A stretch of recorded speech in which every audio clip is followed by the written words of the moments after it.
You could see the collective worry on their faces. These parents anxiously waited for their children to be let out of school, hoping their youngsters had not been hurt by a teenage gunman who shot and wounded a 15-year-old boy. I was in the PE area, and I just heard it because a friend called her brother on a cell phone, and they told him what happened.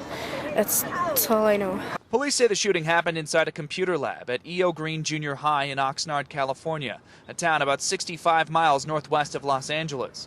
The school district says 22 other students witnessed the gunfire. 14-year-old Jocelyn Salinas says she knows the victim. I'm just very devastated that he got shot because he's my friend. Salinas and more than 1,000 students like her sat waiting for hours inside the confines of the school, kept on lockdown, while authorities made sure everything was safe.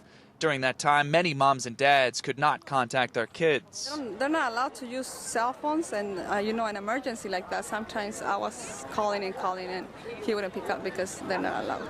One by one, parents who had waited outside in the hot sun since the morning filed in and collected their children.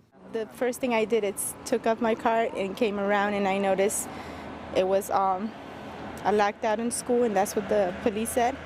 So I just waited a while till one of the policemen came and gathered everybody at the park right there. In cases like this, we don't know exactly what we have. We don't know if it's an isolated incident or maybe there's different things happening simultaneously in different classrooms. So the important thing was to lock it down, which we did. Police arrested a 14-year-old for pulling the trigger. Officers found him only blocks away from the middle school. He could face an attempted murder charge. It's premature, I think, at this point to determine the motive. The Oxnard police spokesman says the two boys had been in some kind of dispute before the shooting happened.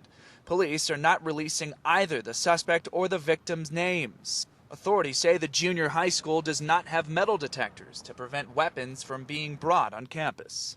John Mone, The Associated Press, Oxnard, California.